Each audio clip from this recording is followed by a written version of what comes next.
I'm going to show you the comparison between an actual compost garden starter versus an all-natural organic potting mix corporate grocery store starter. We're going to be tracking how red worms that digest food scraps through an organic composting sustainable unlimited food loop, black gold fertilizer, natural process stacks up against soil in a bag. Okay. First up, what we're going to do is we are going to get our drainage holes in our cells, and we're going to plant those, and we're going to put them in this reservoir when we're done for bottom watering. And then we have a humidity dome as well.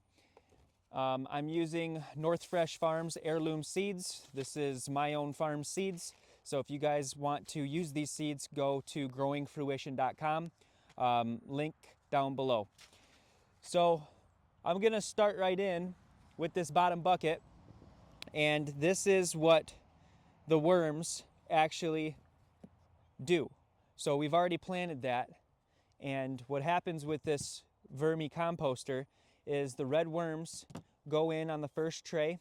You fill it full of leaves and food scraps and so on and so forth with a little bit of substrate, and then as they eat that and excrement it, or create excrement rather, that's what this black gold is. It's digested worm poop, if you will. And the reason why that works so well is because plants love it. It's got all of that natural nitrogen and micronutrients and microenvironment that just seem to go hand in hand in tandem between living plant matter, plant life, growing plants, and decomposers like red worms. And then what we're going to do is we're going to track a 100% red wiggler black gold compost starter in Grow and Garden with some bag soil. So we're gonna get this going here and dump some of these in the trays.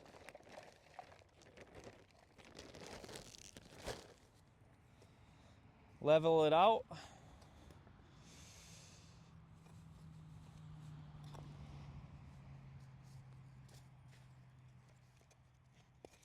So a little bit of a life update. Things have been pretty crazy hectic around here. Working on getting some land, but we suffered a natural disaster here in northern Michigan, an ice storm, a historic ice storm. I think the last one to this magnitude was in the 1970s, and it just totally decimated everything. Ruined the greenhouse that was already on the way out from the snow load that we had. We had a record year for snow load. But yeah, it has been wild around here, so I've been doing some brush pickup. I might post a few videos. I think I do have a short on here you guys can check out, but just helping people, just getting landscaping trailers and wood chippers and all sorts of things to get people's debris and brush cleared out of their homes and branches off of their roofs and things. But first thing that we're gonna plant today is I'm gonna plant some dill. I love to do a summer pasta salad, and I call it treasy mac and no, not treasy mac and cheesy. What is it? I call it treasy mac pasta or something. I kind of forgot, but we're going to put some dill in here. And I probably didn't need to plant this much dill, but we did it. If you're a gardener, you know what overplanting's about. Everybody does it, really. Doesn't matter how long you've been doing it. And then for this, I'm gonna do some snap peas. We're gonna add some water in here too. But let me know in the comment section how your guys' gardening season has been, and if you have starters in. Like I said, in northern Michigan, we're just now able to even think about gardening because it's been so full of snow and blizzards and ice storms. We're still having lows of 20 to 30 degrees at night, so that just puts it in perspective. The Midwest is a different animal. Next, we're going to do some snap peas. I love just picking these off in the garden throughout the summer. It really is super fun and special. That is way too many peas. I'm doing 2 per hole. Let's see if you guys can even see that. Yeah, you can see that a little bit. We'll have to do 3 or 4 for one of them. But yeah, and then I'm coming in and hitting them with the spritz, getting them nice and wet and saturated. And we're going to be tossing some controlled variables for both situations. The first one is going to be the mats. So I have heating mats that I'm going to be putting and using on both of these to try accelerate the germination station. And also we have some humidity domes. I know I mentioned that already, but that's going to be really cool to see how those stack up. So now I'm going to plant some basil to help out with the tomato garden. It's a companion plant, pretty famous. So if you want them to taste better and you want the bugs to be a little bit less aggressive as far as the beetles, plant basil next to your tomatoes. That's a nice little tip. Super small seeds. I don't even know if you guys can see that. Wind's picking up here. I've been praying all day for the wind to pick up, that the Lord would send it from his storehouses in heaven, because it was a really sunny day until a bunch of planes flew by in the sky and left a bunch of stripes that don't dissipate like natural oxidation in the atmosphere of contrails, normal aviation tactics do. These lingered and dissipated as if they were ammonium nitrate or barium, which are super toxic chemicals that, if you ingest as a human, can cause brain damage and autism. But yeah, so basically what we're going to do here is we are going to poke some more holes in, and I'm going to actually get this one wet before, and then I'm going to plant some, let's see, I love carrots. I'm going to plant a whole row of carrots because I use carrots constantly for soups and stews and just stir fries in general. I love carrots, so we're going to get a little naughty with the carrots. Super tiny seed again. Man, this is just going to be the tiny seed club in this tray. 1, 2, 1, 2, 1, 2. Alrighty. Got some carrots down. And if you want to get our seeds, the heirloom seeds that we have, you can scan on the back and it will show you how to nail every single one of these varieties, which is pretty cool because we spend a lot of time on that packaging and on that brochure, if you will. That's an old school term by now, but it's like a digital comprehensive brochure that tells you exactly the details of how to sow and see through a successful crop of green beans, radishes, zucchini, arugula, sunflower, you name it. So now we're going to go and do let's do some broccoli. I love me some broccoli. Broccoli is super healthy for you as a microgreen. You guys, a lot of you subscribers know me from microgreens, and broccoli is good both ways in my book, baby.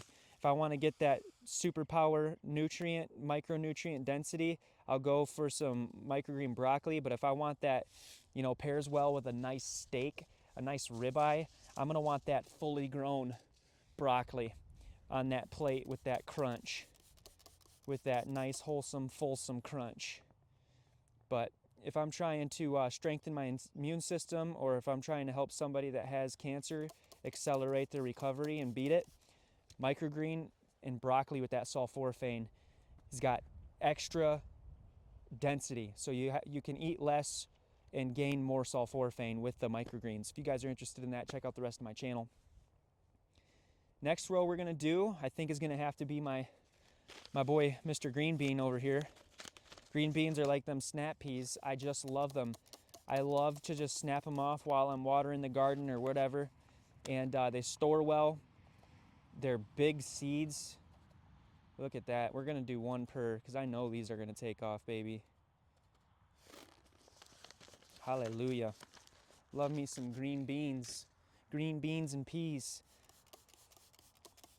I'm not really picky, folks. I love all kinds of food.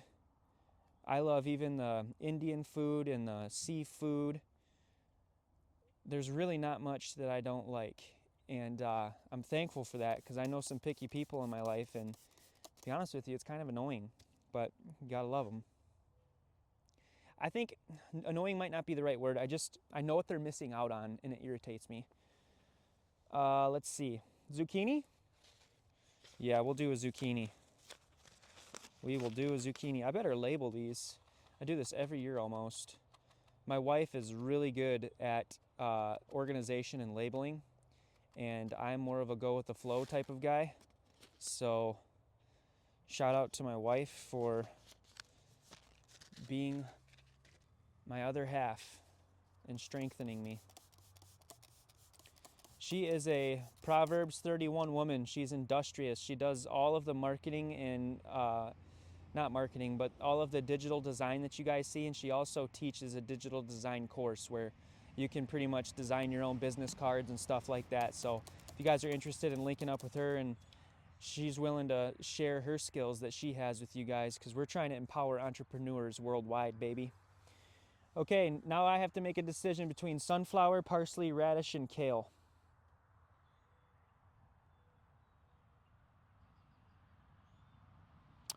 I think I'm gonna do sunflower because they're beautiful, and I want to make my own brand of sunflower seeds. Let me know if you guys would chew my own brand of sunflowers. Let me know if you guys would get down on that at all.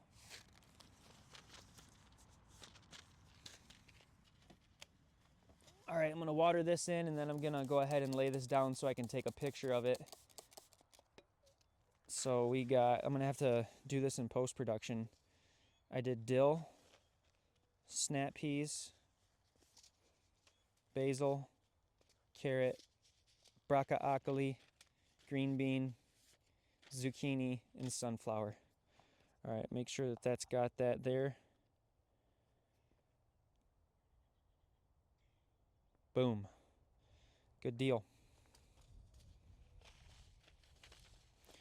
All right, there we have it, folks. I will keep you posted. Make sure you subscribe, hit the bell notification so you get a notification every time I post. I have all sorts of good content that you guys might be interested in. Outdoors content, Jesus Christ content. I have outdoors content, I already said that, gardening, homesteading, prepping, all different kinds of content that you might enjoy, ice fishing and hunting and all that. So as always, growing your fruits, and God bless you. Oh, and like I said, if you guys want this heirloom seed, go to growingfruition.com, link in the description. And also the Vermi Worm Composter is available, linked in the description as well. You guys need to be recycling your own food scraps and using the power of red worms to help you out with that.